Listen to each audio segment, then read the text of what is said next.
Hey guys, welcome to episode 59 of The Green Life. Very excited about today's episode as we dive into raw living foods. Now this is a subject that has come up quite a bit on my channel because I absolutely love the idea of going fully raw. I'm diving into it and I want to learn from people that have done it successfully and done it well. So who else could I ask if not Chris Kendall from The Raw Advantage, who has been raw vegan for 18 years. His story is really fascinating, is really fun.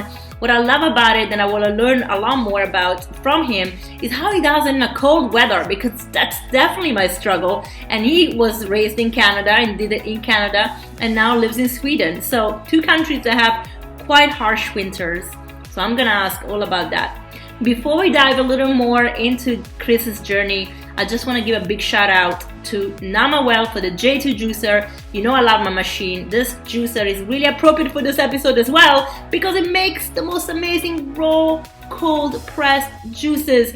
And I really wish that you can get yourself one if you're looking for a new machine. It's an investment that is really towards your health and you will never regret. And you can get 10% off with my discount in the show notes.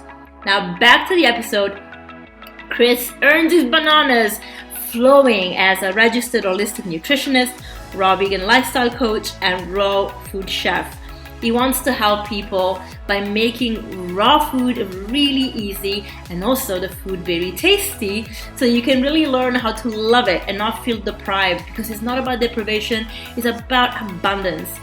He has really been doing this for a long time, building a beautiful array of services that he offers. So he's a coach, he has online courses, raw recipe books that he also co-authored with other amazing doctors, and then he also has a wonderful free recipe app. So he really believes about paying it forward.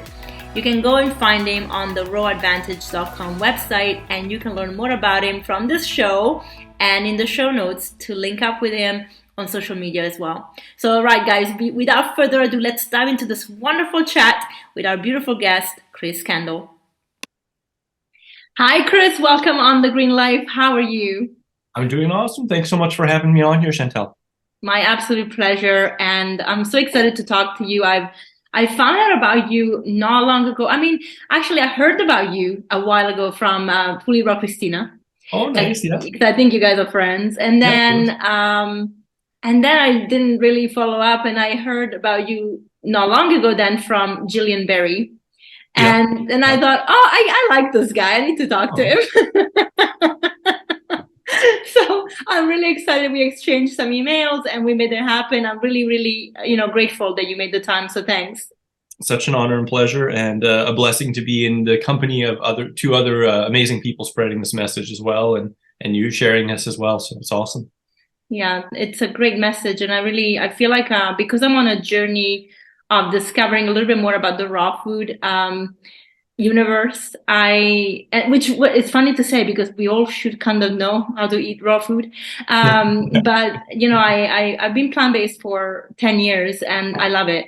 But I did feel when I was preparing for an operation 2 years ago, just a dental, but I thought I don't want to take any medication. I want to take anything. So I'm going to really prep my body. And so I did it mostly on raw food. Awesome. Not really intuitively, not really because I listened to somebody saying it. I just intuitively know I had to do smoothies and soups and raw soups that I actually have a couple of recipes I loved. And I thought, I'm just going to do this. And it was amazing. The dentist couldn't believe how quickly I recovered from the operation, because generally people take months and I took 2 months and I was ready to have the implant. So she was like, okay, I don't know what's going on. Your body's working good. I'm not used to this. Yeah. It's funny and it's sad at the same time, but it is, I've seen it so many times myself, and it's just amazing what the body can do when you give it the right conditions and influences, Yeah, absolutely. The terrain theory in practice. Yeah.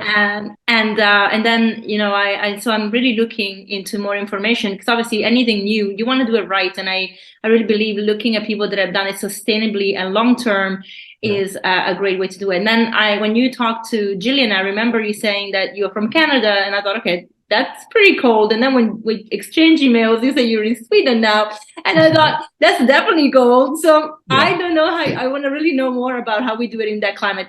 But before we get there, which I'll ask, don't worry, but can you just give a little bit of background about your story and how you got into this raw food movement and became a leader in it? Well, I feel very, very blessed by it. To be honest, it was nothing that I ever planned to do ever, and I guess I could divulge that over a couple of minutes here because I could do the long story or the shorter one. But the shorter one, I've been athletic all my life, been skateboarding since I was 5 years old and don't really remember life much before that anyway. And when I was 17, I moved out for skateboarding. And, because I was focused on skateboarding, I wasn't really focused on making much money. And, with that, I was just eating whatever I could and drinking and partying. And a lot of times also having bravado around eating the grossest, worst possible stuff. And, double bacon cheeseburger pizzas and 40 ounces of beer every day. And long story short, by the time I was 18 in 1998, I was like really, really unhealthy. Like I was falling apart. My joints were aching. Mentally, I wasn't in the same place. It's kind of late 88, early 99. And I was going to bed not wanting to wake up. I would say I was suicidal, but I wasn't making efforts to actually do it. I was just already really thinking about it all the time. And my recovery wasn't good. So skateboarding wasn't doing good. And I was just starting to drink and party more and more and more because I was trying to pacify the ill feelings and ill will towards myself, for the habits that I've kind of accumulated. And the first thing that I actually found was yoga. And of all places, it was in Walmart in a bulk VHS bin, something that you don't see anymore, but they used to have the 99-cent or $2 bulk VHS tape bins. And one of them was just a fitness one, and they had a Rodney Yee intermediate power yoga class. And so I just took that and I wore it out, I listened to it, watched it, did it until I could do my own and started kind of doing my own practice.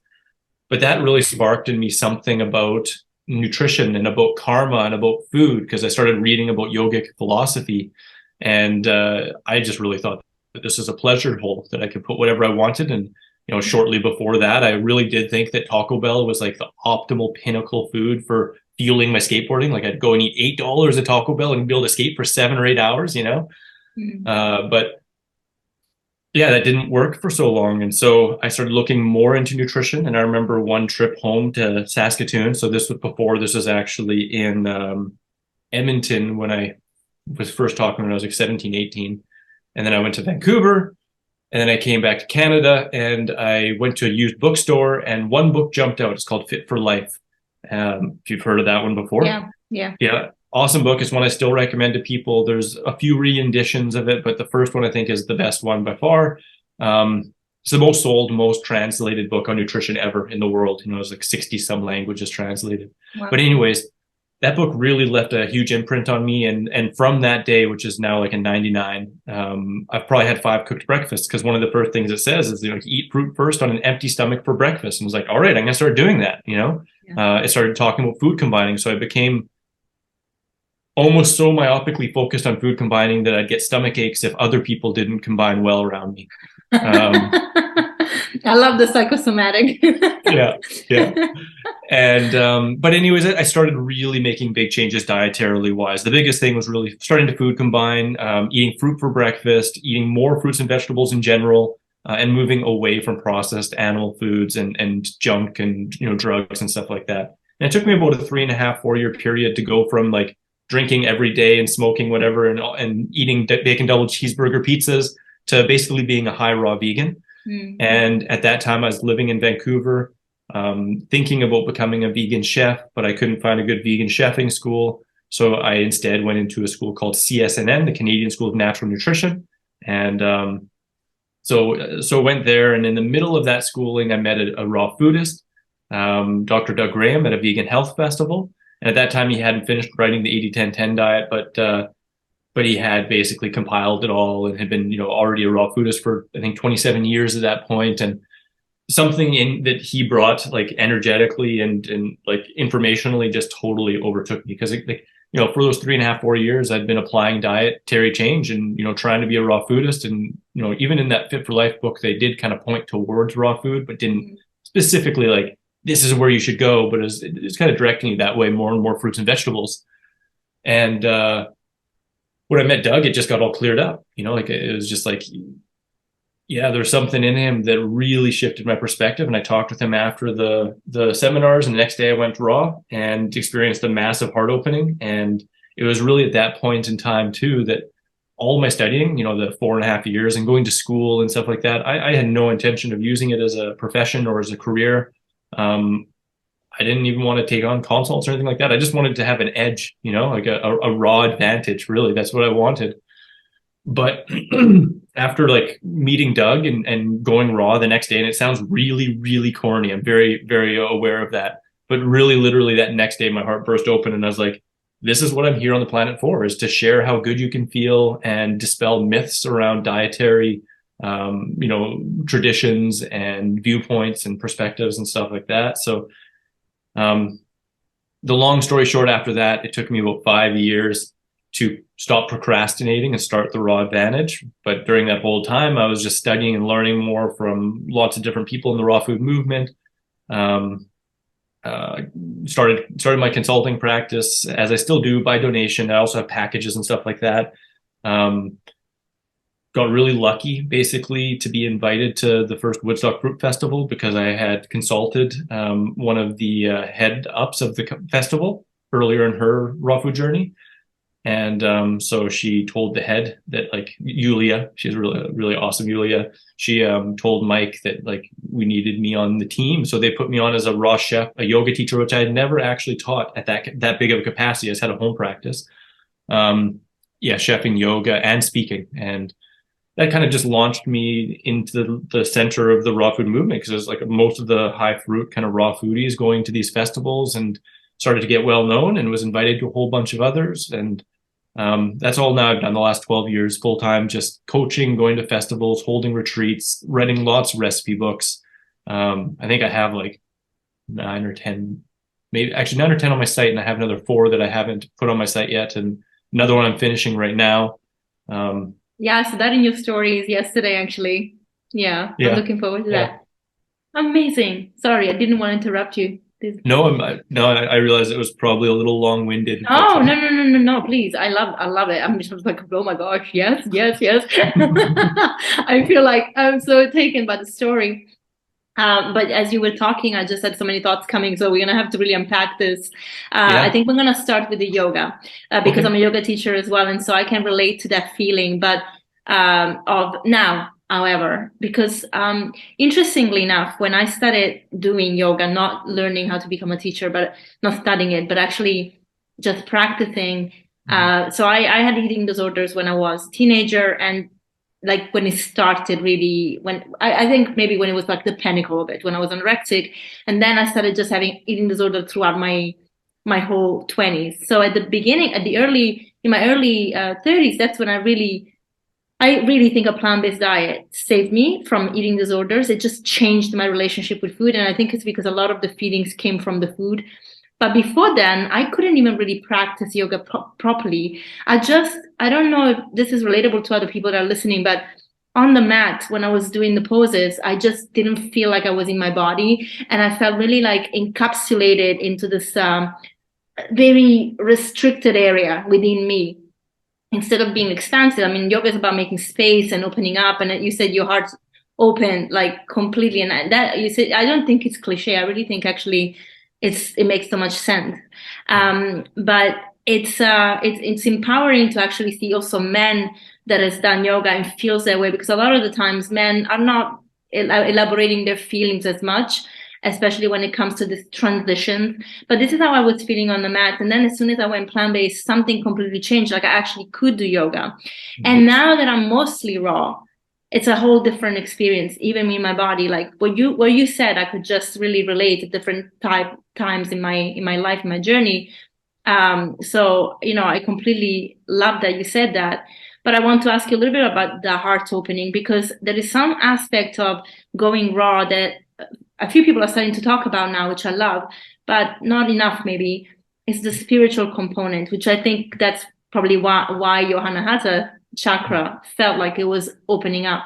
Yeah. Can you just tell me through like what did it do for you spiritually from the first moment you felt like you were open in your center and then other things happened?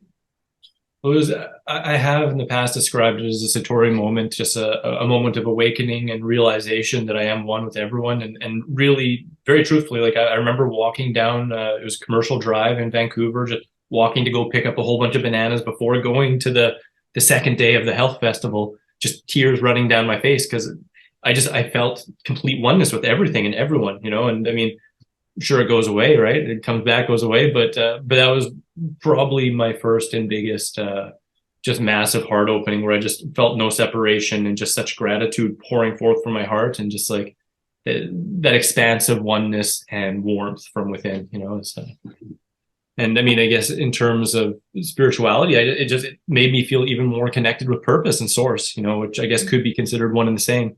But you know, for years before that, I'd been really, really into, I guess, different ways to shift perspective. You know, I used to be into psychedelics and stuff like that, and you know, esoteric information and knowledge, whether you call it that or not. I mean, celestial prophecies and stuff like that. Nothing super occult really, but so I guess I was already on that kind of awareness path, and you know, already studying yoga for many, many years. Raw food just really strengthened all of that, and just kind of brought it even under a sharper magnifying glass.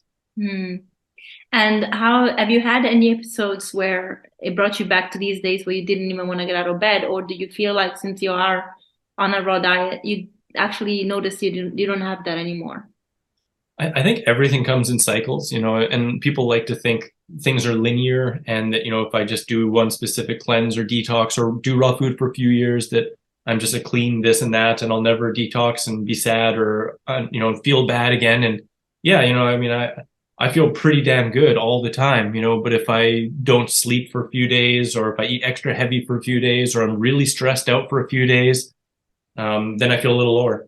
The last 20 days I've been working really hard on my book and then also other stuff behind the scenes and stuff like that. So I'm actually a little worn out now compared to most days.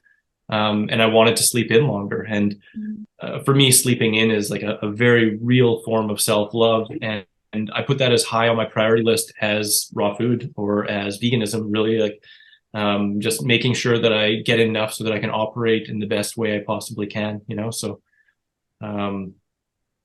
yeah, I think it's all connected, but yeah, I don't know where I'm going from there actually.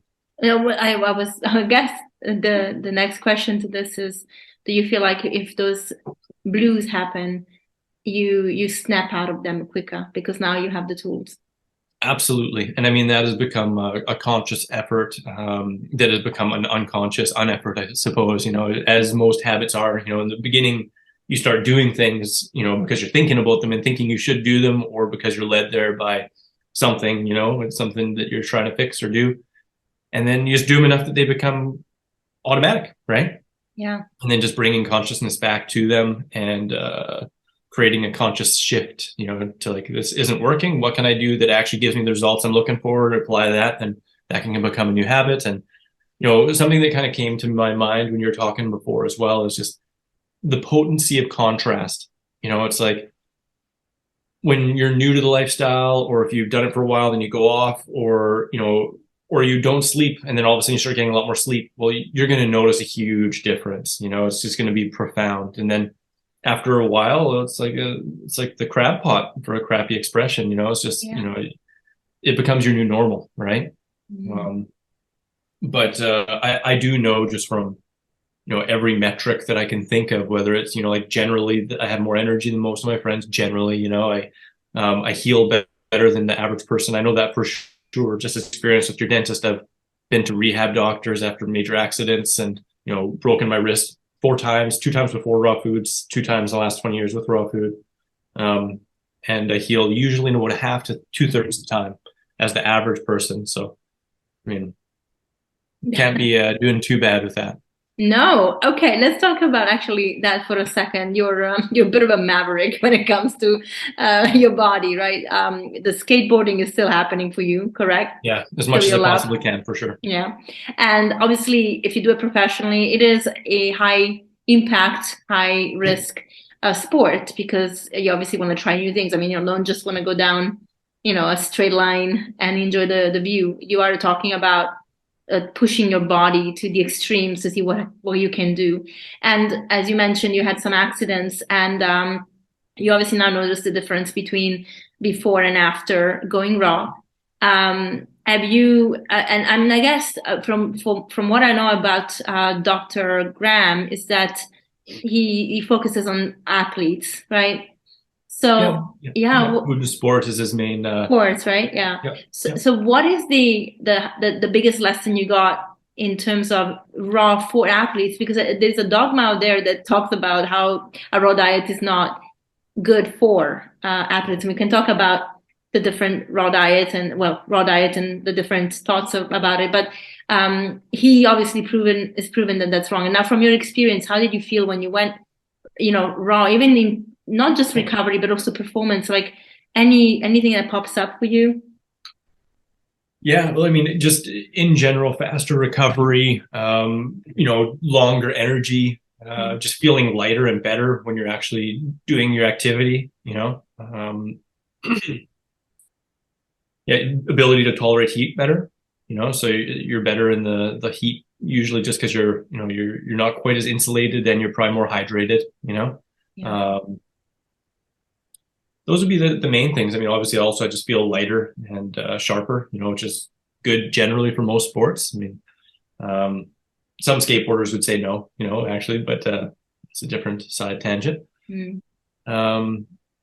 Those were the main things. I mean, and really in the beginning, it all did start from athleticism for me, right? So meeting Doug, it really made a lot of sense for me. But the things that struck me the hardest from him were just the meshing of common sense and science, and also coupling that with nature, and just like making, statements and questions that actually really make you think about things that we just maybe have never thought about before, Can you give an example?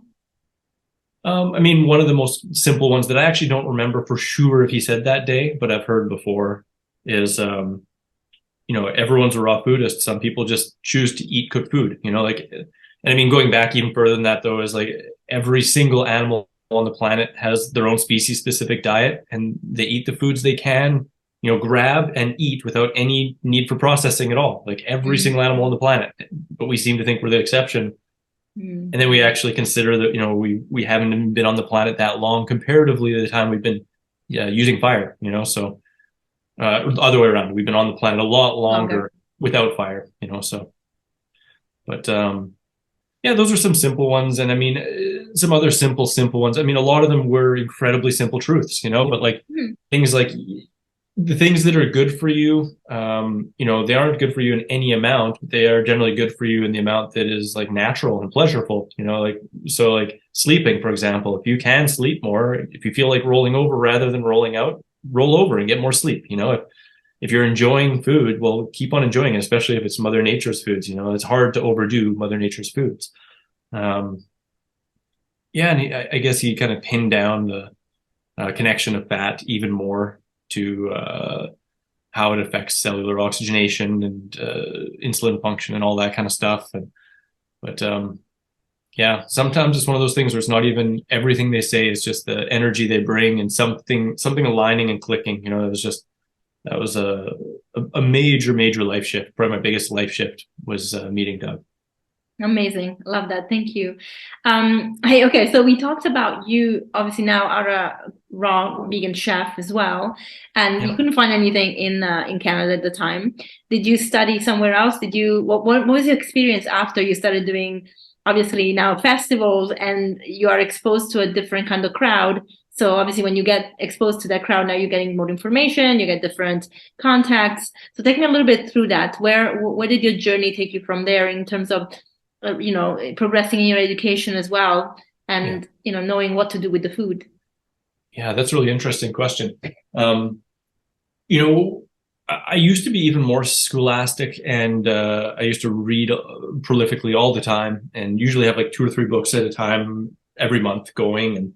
And when I first got into nutrition, I was reading as much as I possibly could. I remember having a book this was before school and in between meeting Doug. A lot of the stuff was on food combining and all that stuff, as I kind of previously mentioned. But I remember having this book on digestion, food combining, and I wrote on it, I'm not talking to you until you read this book. And I put it on the like living room table of my family's house because I just wanted everyone to understand this, you know. But yeah, they never read it, and I started talking to them again, you know, of course.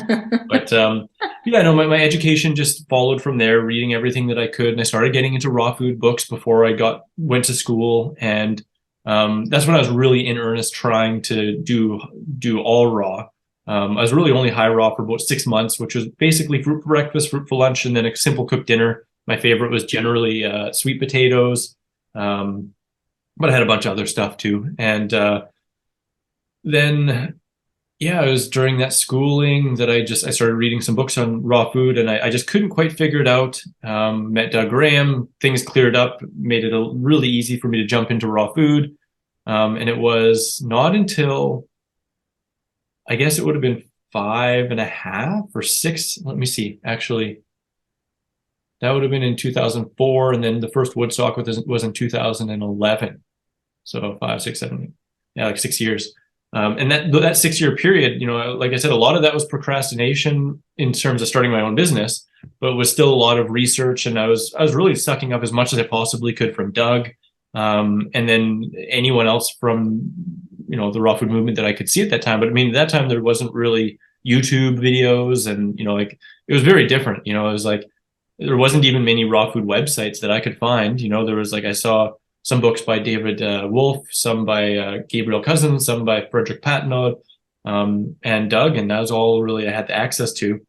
And then going to that first Woodstock in 2011, it was crazy. First of all, it was just like silly busy.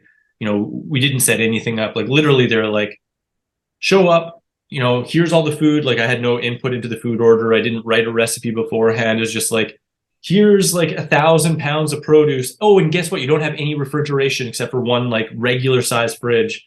Make food for 200 people, you know, and so, you know, making 3 meals a day for 200 people, and it's crazy. But at the same time, of course, I got to meet a bunch of people, and I mean, I wouldn't try and pat myself on the back and say I did like the best that's ever been done, but I did it well in circumstances, and, you know, with that, you know, made great connections, and, you know, was seen as someone who's trying to do their best to share this message and do all they can, right? So I made a lot of lifelong friends, you know, colleagues, mentors, people I've sat with, learned from.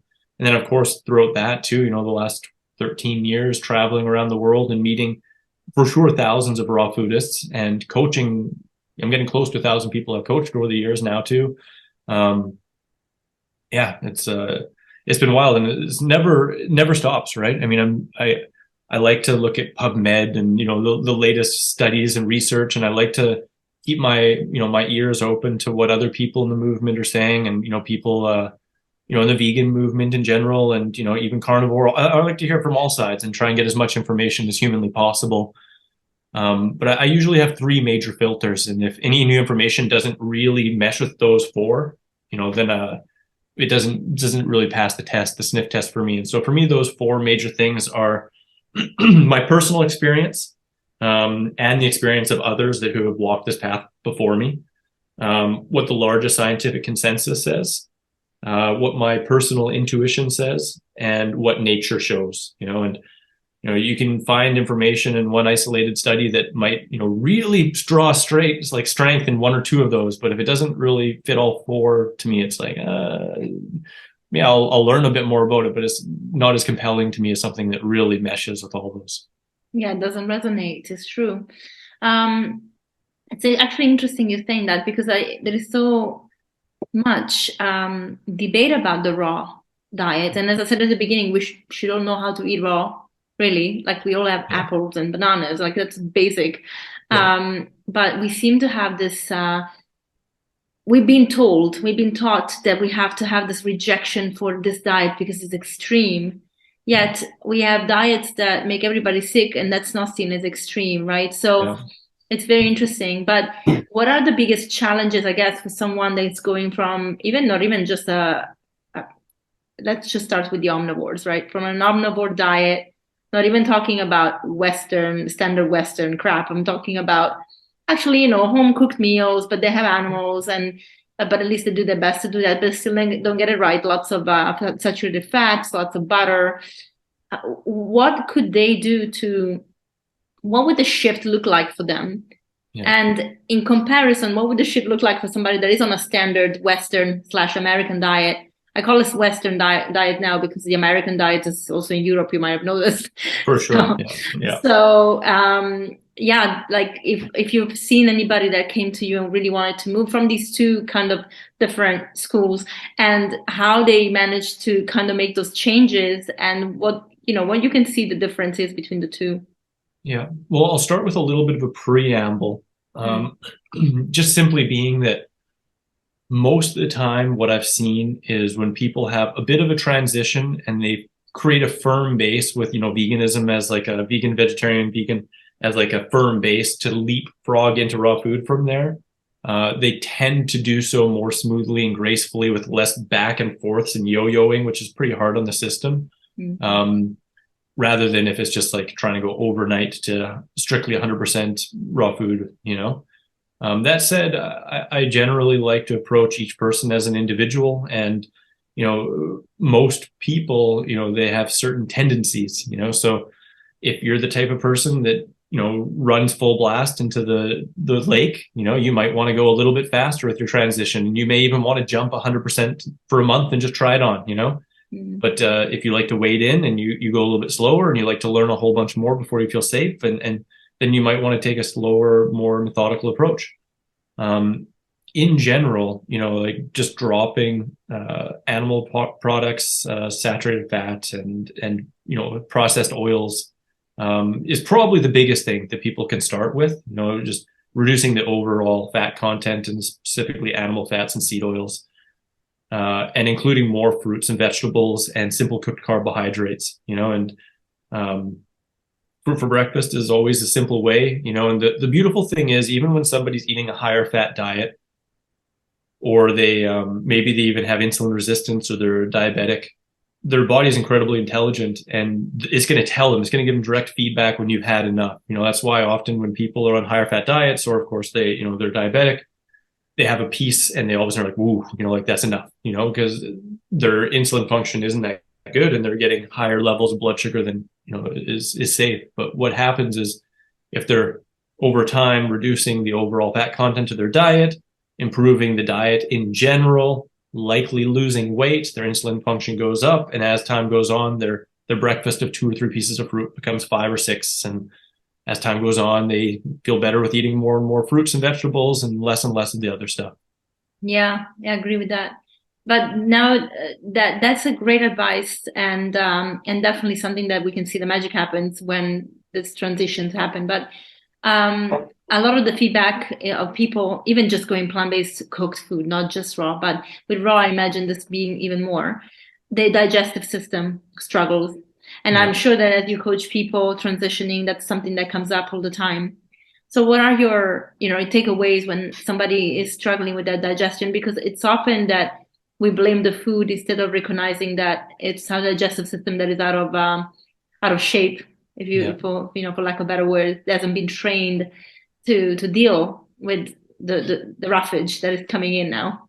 Yeah, absolutely. And, the whole microbiome can be in a different setup and not really flourishing with the right microbes to be able to support your new foods you're bringing in, right? So, that in itself can also be multifactorial, like what's your mood when you're eating as well. Like, I've talked to people who you think you got everything together, but then all of a sudden you find this missing piece that they just never thought was a big reason for having any issues. And it could be sleep, it could be the mood you have when you're eating. It could be that you breathe with your mouth open, or that you breathe through your mouth when you're sleeping. Like, these things make huge differences. And I've seen make all the difference for some people. Again, it's kind of multifactorial. So talking with them to see what the main things are. For the most part with raw food, what I find is, people don't have a hard time with fruit when it's just fruit on an empty stomach by itself, or well food combined. It's more often than not with trying to introduce large quantities of raw vegetables too fast and overburdening the digestive system and the the microbiome, right? And, you know, if instead someone takes it a little bit easy and, you know, focuses on the fruit first, you know, maybe some juices, green juices, you know, still adding and progressively adding in more greens and vegetables that you want to, but really focusing on the easier to digest stuff first, then one, you're giving your digestive system a break and hopefully, you know, healing from past issues, you know, and then rebalancing the microbiota and making it easier for the future. But it's just slowly increasing those quantities. And the other big thing with that too is I find a lot of people, actually probably most people, eat in the presence of pain. You know, they eat in the presence of annoyance. They eat in the presence of anxious urgency, you know, and they consider that to be hunger. Most people think that hunger is an unpleasant situation when in reality that was starvation. Sure, that is, you know, but hunger is actually a pleasant sensation, which is usually accompanied by the mouth watering, that is common balance and isn't urgent or, you know, really even specific. You know, almost anything will do if you're really truly hungry. And what I found is many of people's digestive issues stem from the point that they're not really eating with full attention and they're eating to distract, you know, they're eating to numb, they're eating to push down. And you can't be doing that and, you know, having your nervous system in the right pathway to be really digesting super well.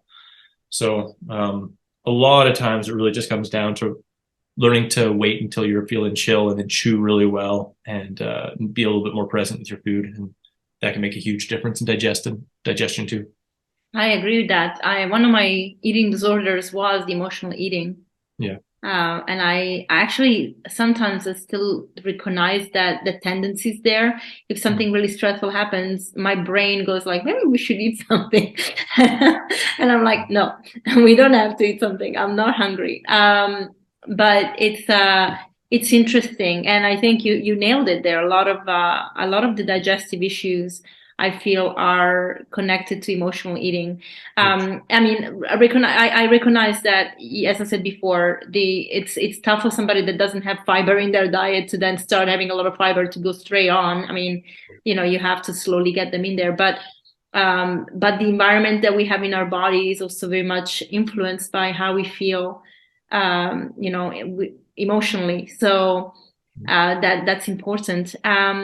You know, as you were talking about your studies, I was wondering, because obviously raw food, again, is not something that is taught, even in holistic nutrition. I also study nutrition, and it's interesting, like, you know, your lecturers are going to always have a bias. We all have a bias. And if their bias is not linked to this raw lifestyle, I heard even lecturers saying that's not a good diet for everyone or for long term.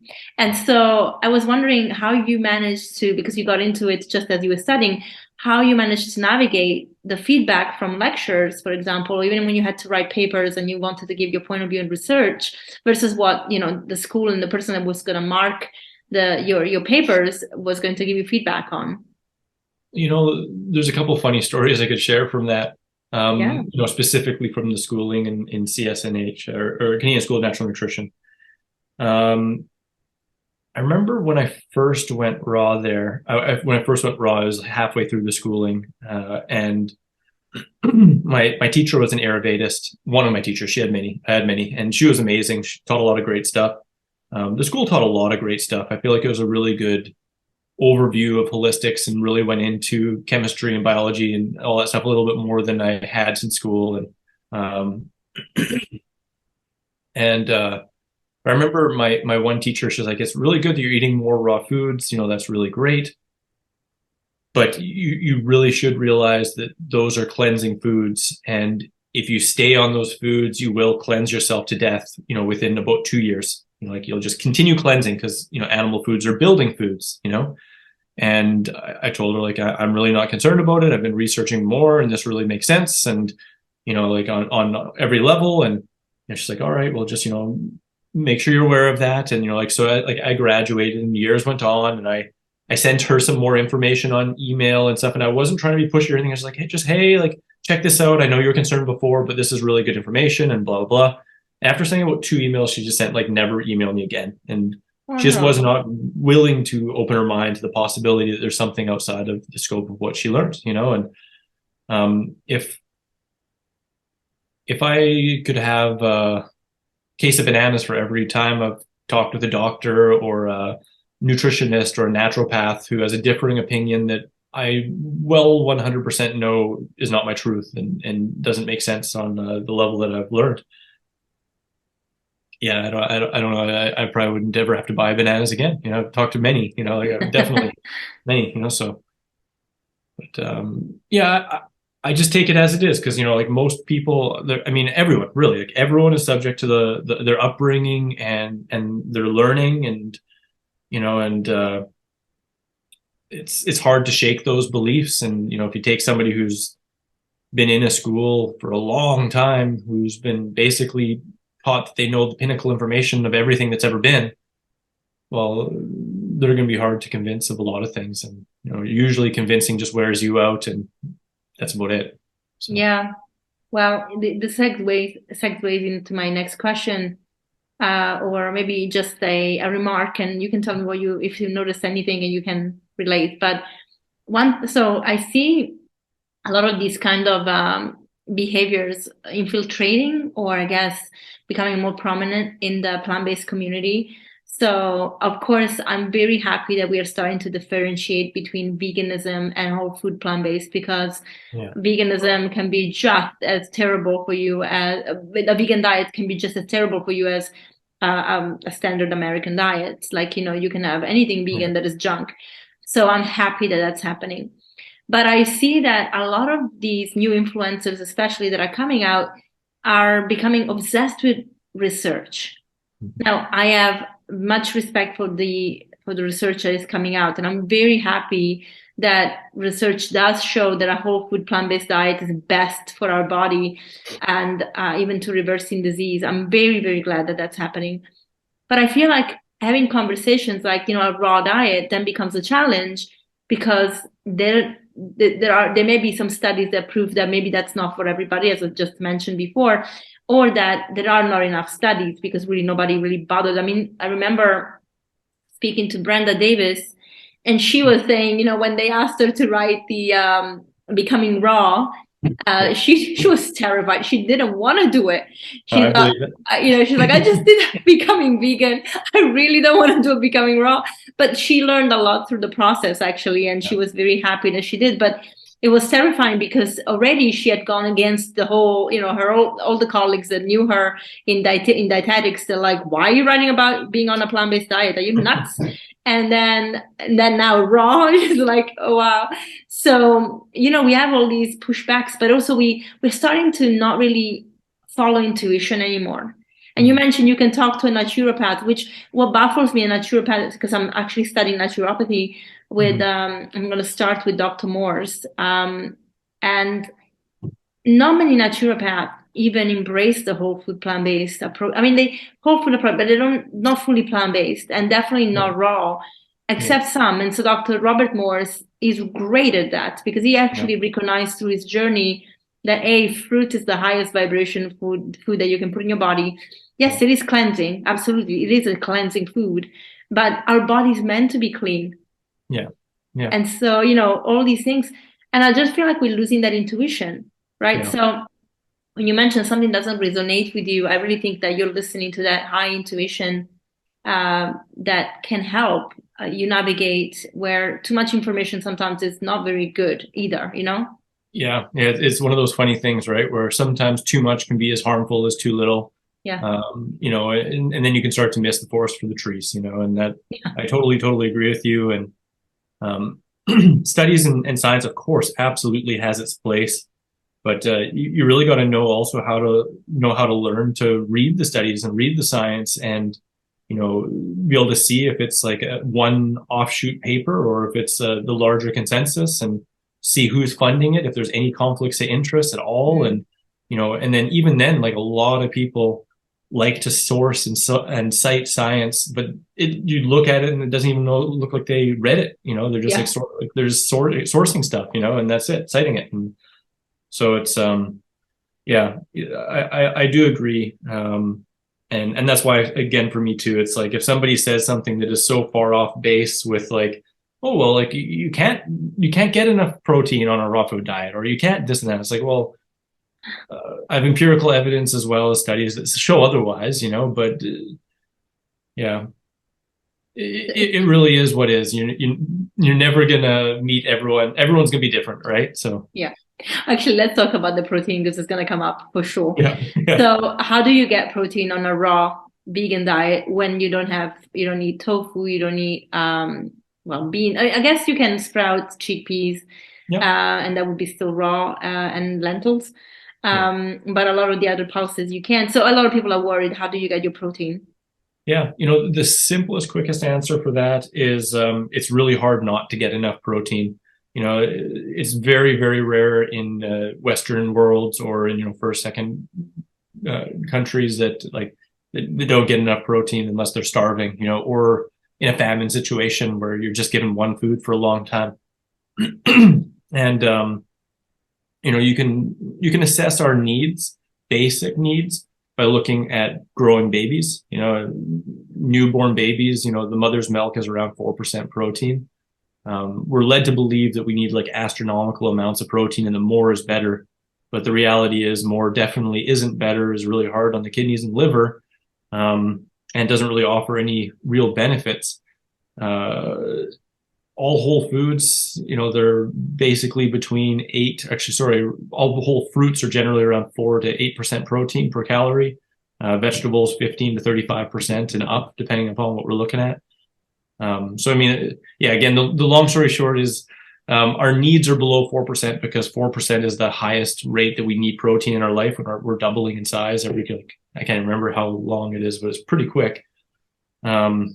And if you're eating whole foods and getting enough calories, you're basically assured enough protein. But if you want to try and boost it up, eat more greens, eat a little bit more hemp or other nuts or seeds, and yes, sprout some lentils or mung beans and stuff like that. But I really haven't seen that to be a general concern. And more often than not, when people are thinking about protein to build muscle, they're either not working out in the ways that really build muscle, or they're not getting enough sleep to foster the muscle growth, rather than actually not getting enough protein.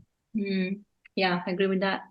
And in terms of food, that for people that want to do a low-fat raw vegan diet, do you think it's necessary, or do you think if you're on a raw vegan diet, I mean, you don't have to really worry about the fats?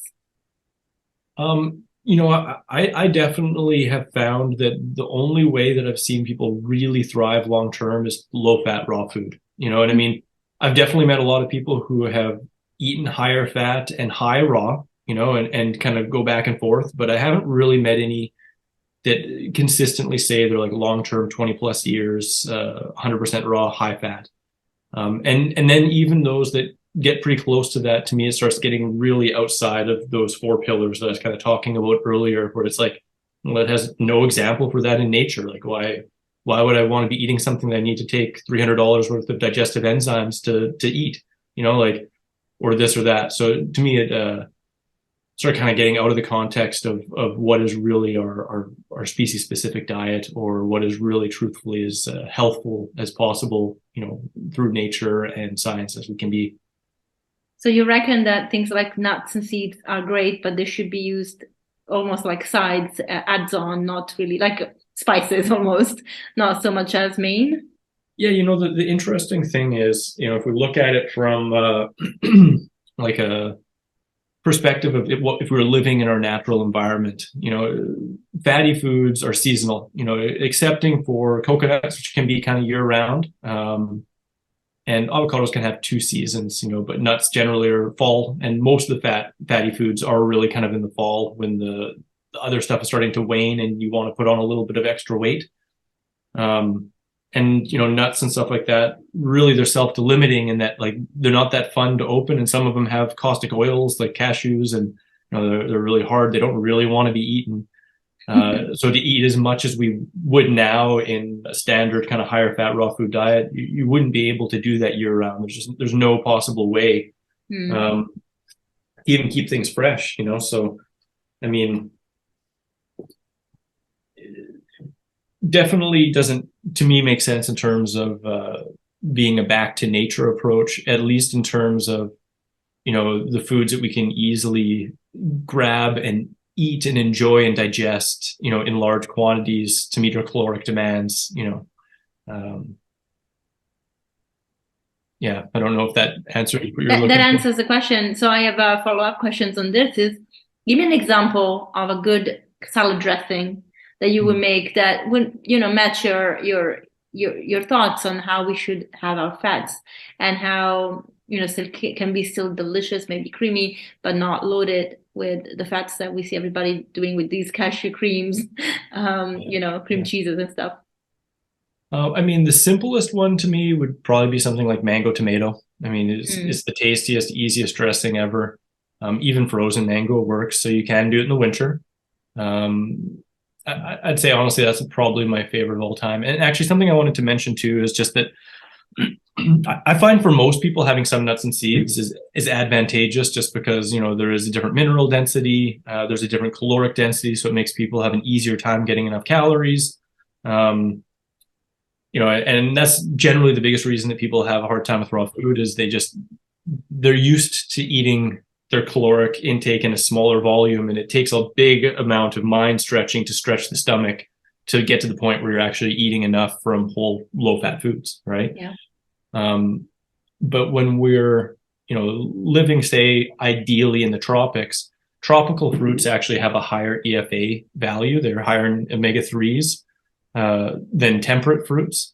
And if you're in the tropics eating predominantly tropical fruit and some greens and stuff, you actually wouldn't really need any nuts and seeds at all in order to get your omegas met, to meet your fat quota, or to meet your protein quota. But most people living in most places with food that isn't probably, ideally picked at peak ripeness, and, just there are a few things kind of stacked against us a little bit.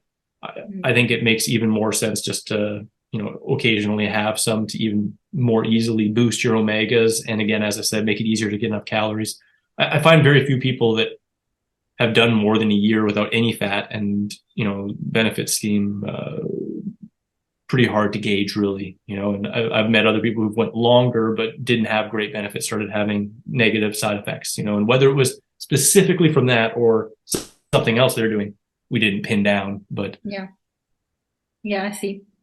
And I actually, looking at you, you look very vibrant, very young. Your skin is very good. I mean, I know you are in your 40s, I like feel me. I feel really tired right now, so thank you very much. Oh, yeah, no, you look very good. And but when people are trying to discredit the raw vegan diet, they always pick up these guys that are like completely skinny and look really ragged.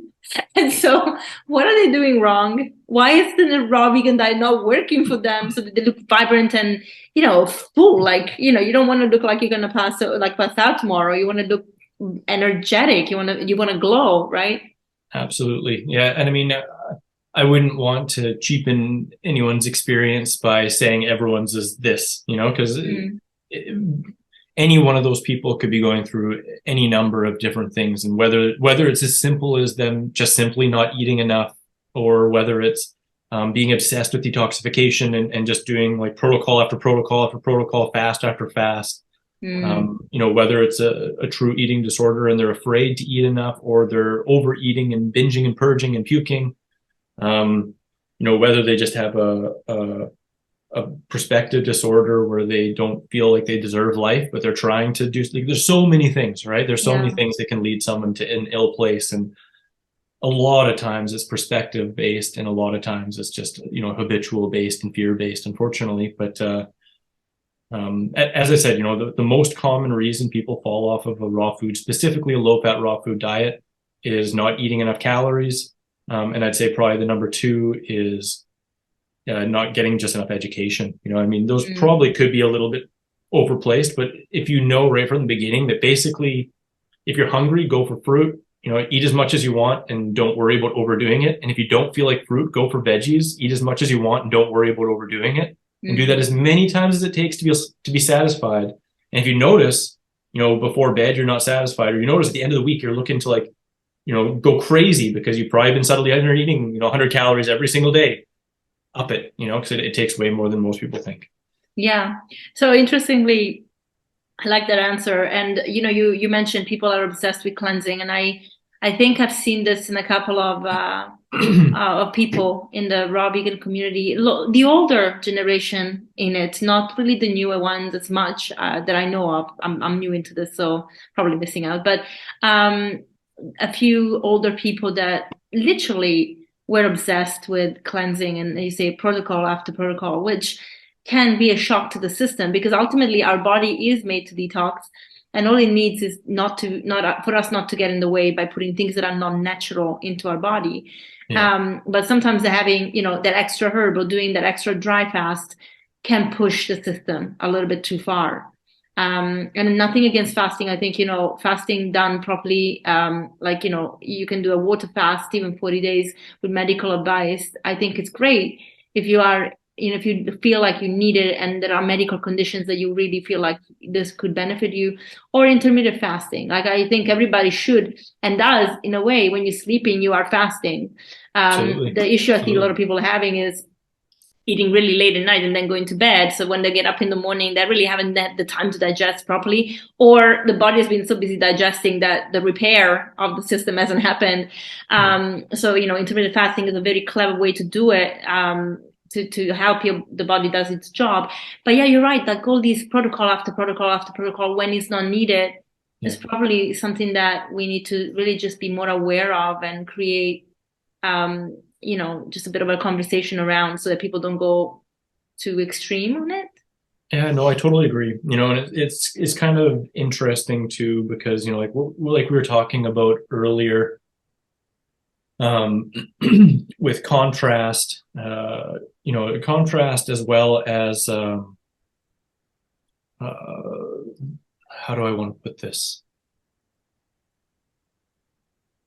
Contrast and the need to transition. It's like with not only with our mind but with our body, we do really require both of those to make it smoother. And that's why for the absolute most part, when people are getting into raw food and when we're talking and stuff like that, I do encourage a direction and talk with them about how they see it going, how they want to do it, and formulate a lifestyle plan that is something that they could do for a life, not for a short-term protocol. And after some time of getting that under your feet and building health and building your nutritional reserves, if some things are still not working or some things are still, chronic ailments, well, then, yeah, consider something that could be a little bit more aggressive, could lend a little bit more energy and attention to the potential laundry list. A lot of people don't realize that they probably have a potential laundry list. And most people don't realize that almost everyone dies with cancer, but not of cancer, and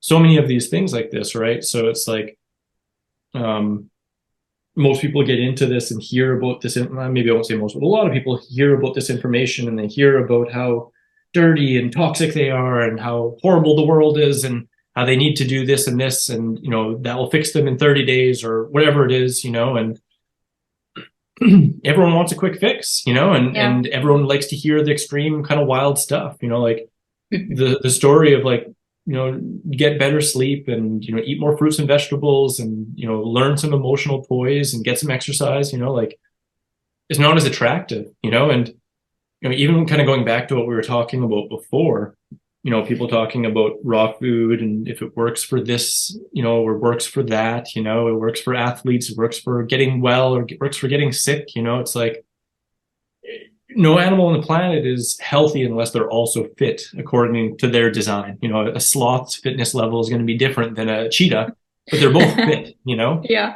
And it's the same with humans. I mean, yeah, you can overdo sport and you can overdo it to the point where you're not actually being healthful, but at the same time, we do need some level of fitness to be optimally healthy. And part of that is just because it creates a demand for more total food, thus more total nutrition. And kind of rounding this right back to that, it's like, people get into this lifestyle and they think detox, I'm so dirty, this is bad, I got to do like 90 days of this and 100 of this and I got to water fast. Again, like you said, I agree. I think fasts and stuff like that can be really useful. But I also do think a lot of people are coming from a place that may not be really fully nutrient saturated, and it could be more beneficial to lay the groundwork of a lifestyle and start to build up nutritional reserves and start to really build emotional awareness around food and self, and strengthen these new habits, and then go from there. Oh, so perfectly said. Yeah, 100% agree. You mentioned, obviously the food in different climates will have different properties or in nutritional profiles, because they're more, obviously, they are in season, they're in their environment. It's different when you import durian or jackfruit to, which we have in the background, to like the Nordics.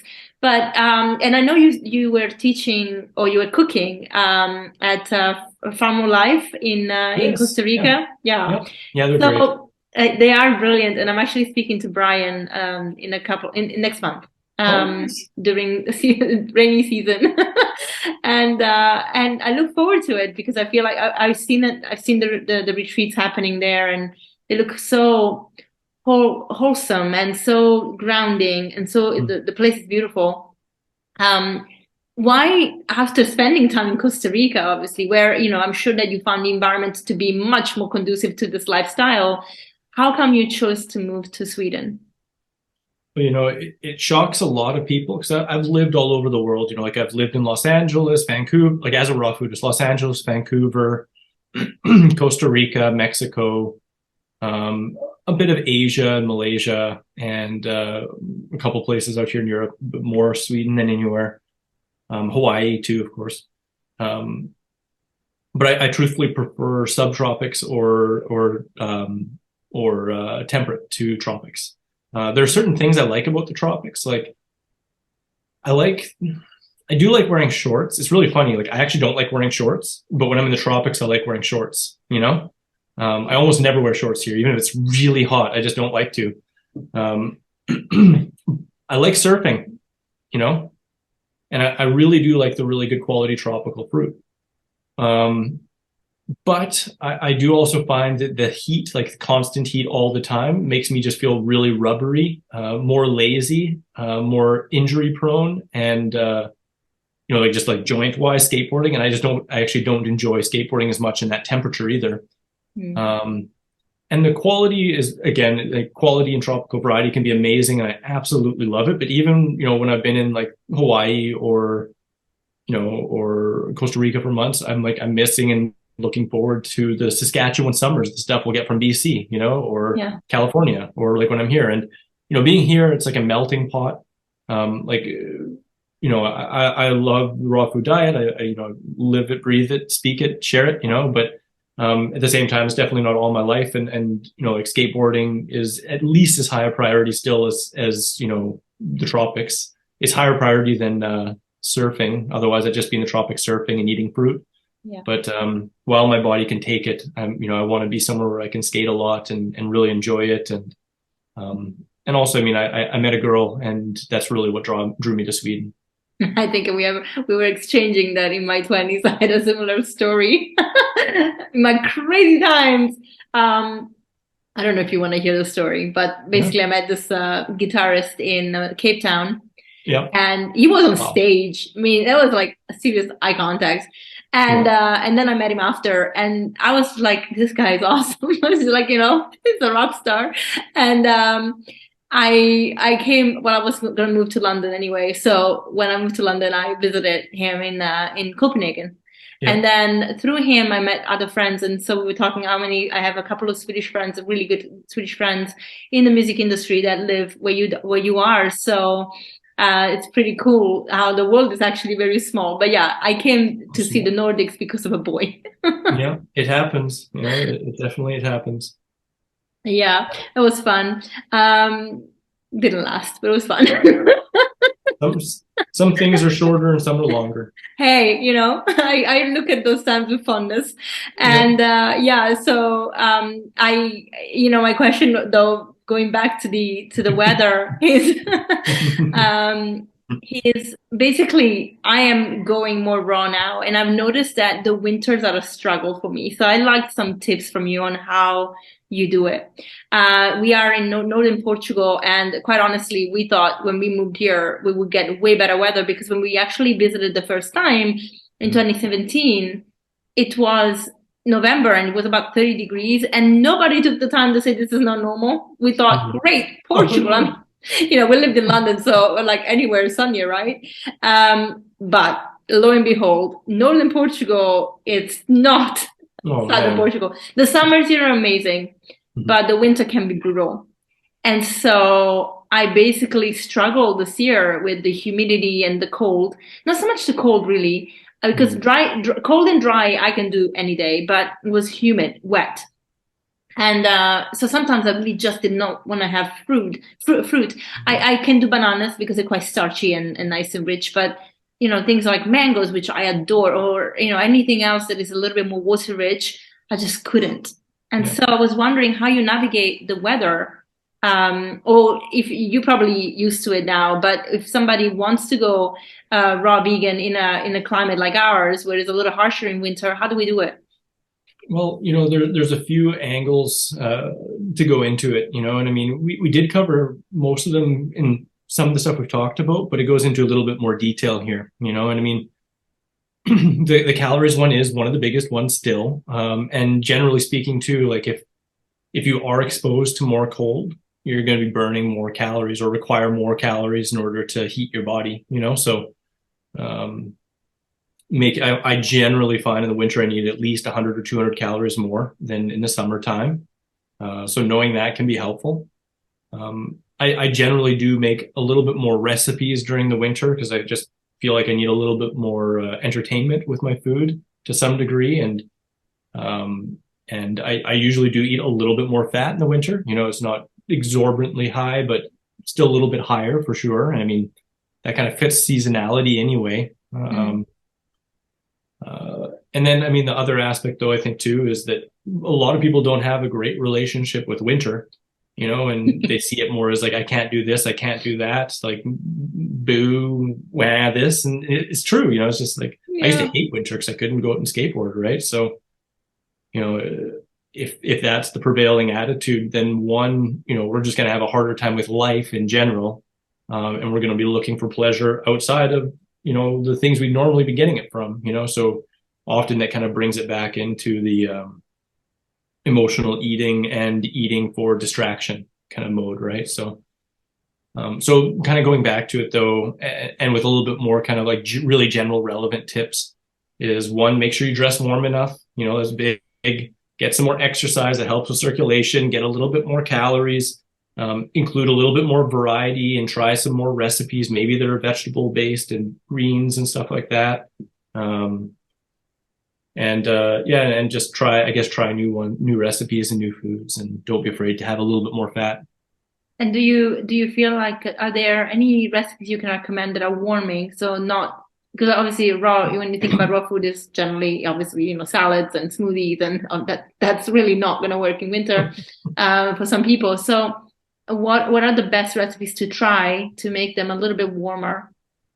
Well, because I used to work outside in like minus 40 Celsius doing construction like 8 hours a day and sometimes longer. And one of my favorite things to do when I did that would be to make a hot water and date smoothie with some carob or cacao. And it's like hot chocolate. And you can make it as warm as you dare. I mean, I don't quite want to boil it all up, but I mean, dates are under the hot sun for quite a while anyway. So, but that's a really good one. And then when I'm at home for dinner, I might make something like a chili or a curry.